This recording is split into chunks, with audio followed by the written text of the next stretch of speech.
So we're talking some more about limits at infinity, which again, remember that means a horizontal asymptote. We're looking when x gets really, really huge, as x approaches infinity or as x approaches negative infinity, what's happening, okay? So remember, we just look at the highest degree terms in the numerator and the denominator because all of the other terms don't matter. When I put a huge number into a problem like this, it doesn't matter if I square that number. It doesn't matter if I add 2 to that number. It doesn't matter if I add 3 to that number. None of those matter.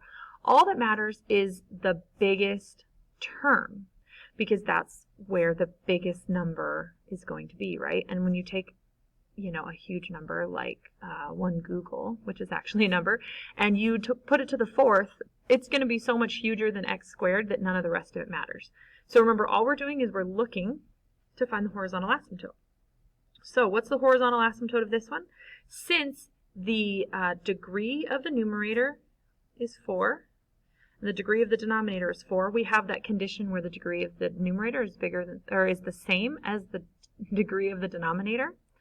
So remember, they're growing about at the same pace, and so this just acts like the function 5 over 10, right? Because those x to the fourths basically cancel each other out, and all we have is 5 over 10, which is 1/2. That means if I put a huge number in here, the top and the bottom cancel each other out, all except for the 5 and the 10, and I end up with 1/2. So the horizontal asymptote for this one is y equals 1/2. All right, so the horizontal asymptote for this one, again, I don't care about all these small terms. I only care about the biggest term. If they're not in order, you need to make sure to put them in order because they have to be in order. You can't just pick the first term. It has to be the biggest term, okay? Now, this one, the degree of the denominator is bigger than the degree of the numerator, right? So the degree of the numerator is 4 and the degree of the denominator is 5. That means this denominator is going to be growing really, really, really fast, so much faster than this that it's going to overtake it. So now we have some number divided by a huge number. And what's that? Well, that's 0. When we take some normal size number and we divide it by a huge number, we get 0. So the horizontal asymptote for this one is y equals 0. And then this one we have the opposite thing. So here again, none of those little terms matter. We just look at the degree of the top and the degree of the bottom. So the degree of the top is greater than the degree of the bottom. So since the degree of the top is greater, that means this is growing super fast and this is growing not quite so fast. So that means this is just going to keep getting bigger and bigger and bigger. So if I put big numbers in, it gives me out big numbers. And I put another big number in, it gives me another big number. Okay, so this does not have a horizontal asymptote. There's no horizontal asymptote because as I put big numbers in, it keeps giving me bigger numbers out, right? So there's really no limit to the top. See how horizontal asymptotes are connected to limits? Okay, so let's find the following limits. So the limit is the exact same as the horizontal asymptote. That's it. So as x gets really, really, really, really huge, what was this one doing? Well, remember, since the degree of the top is equal to the degree of the bottom, we just take the leading coefficient of the top divided by the leading coefficient of the bottom, and we get 1/2. So the limit as x approaches infinity of this one is 1/2, because as it gets really, really big, we're getting close to 1/2. Ooh, this one's tricky. What's going on when x is approaching negative infinity? All right. Well, remember that it's still, we're going to look, where is there a horizontal asymptote, right? Where's their horizontal asymptote? Well, this one had a horizontal asymptote at 0, at y equals 0. And so this one is approaching y equals 0. Even if you put a huge negative number in here and a huge negative number in here, this one's still going to grow bigger. It's still going to divide this one. It's still going to give you 0. Okay? So this one's going to be 0. And then what about this one? Since there's no horizontal asymptote, as x gets really big, so does y. Y just keeps getting huger and huger and huger. Is that even a word? More huge, I think, is the way we say it. It gets just bigger and bigger and bigger. So the limit as x approaches infinity, we could say does not exist because there is no limit, or we could say infinity, right? Because it's going to infinity. As x gets big, so does y. All right, now this one's a little tricky because you look at this and you say, okay, this has the highest degree factor, and this is the highest degree factor. But if you notice the note right there, it says, make sure you consider the highest degree terms, not the highest degree factors, okay? So we have to think about what would the highest degree terms be in this case. So you just have to do a little bit of quick algebra here and think about what would happen if I multiplied this out. Well, if I multiplied this out, I'd get x squared and then some other stuff, right? I'd get minus 2x plus 1. But I don't care about that stuff because I just care about that main term, right? So I would have 2x plus 3 times x squared and a bunch of stuff I don't care about, right? And then what would happen when I multiplied these out? Well, I'd have 2x times x squared, which gives me 2x to the third. And then I'd have, all of that other stuff multiplied, but none of them would be as big as 2x to the third, right? That's the highest degree term.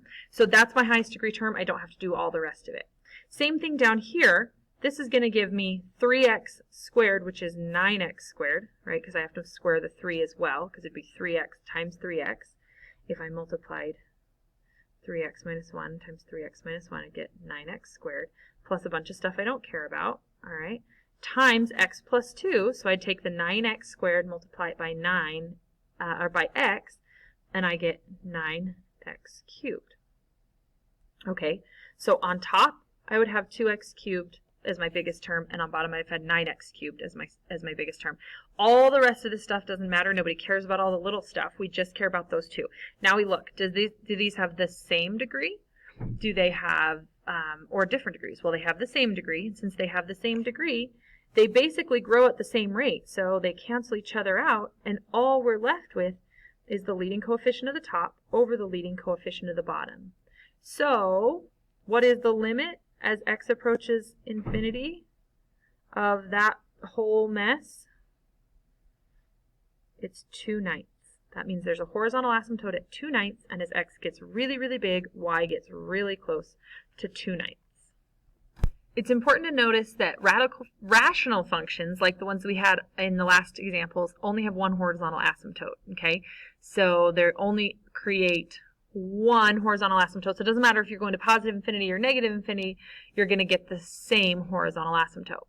However, radical functions often have two horizontal asymptotes. So we need to watch for those two horizontal asymptotes, and we need to check positive and negative infinity. So we're going to find these limits. We're going to simplify this.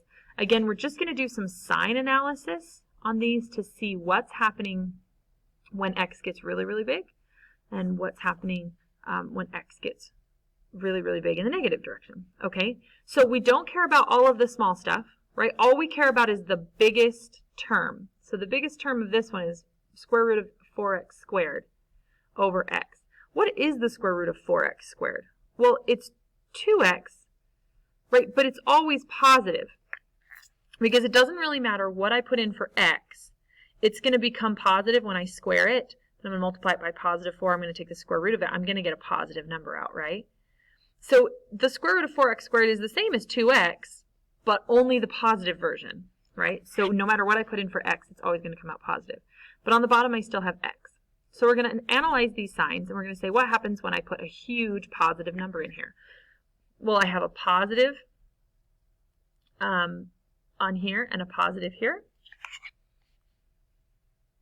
Positive and positive, okay? And so then what's happening, right? Well, they're growing at the same speed, right? They're growing because x is growing at the same speed as x. And so this is that instance where they have the same degree. So these are basically going to cancel each other out, and we're going to have 2. And since I just did an analysis, when I put a huge positive number in here, I'm going to have positive over positive. So when I put a huge positive number in, I get out a positive number. So the limit as x approaches infinity of that function is positive 2. But let's look from the negative direction what's going on. Well, I have the same function, right? So I have the limit as x approaches infinity of absolute value of 2x over x So what happens when I put a negative number in here? Well, it's still going to give me 2, right? Like, because the x's cancel out. But the question is, what happens if the x is a negative? Well, the top is still going to be positive, right? Because it's always positive. But the bottom is going to be negative, because when I put a negative x in there, I put a huge negative number, it's going to come out negative. So my limit is going to be -2 instead of +2.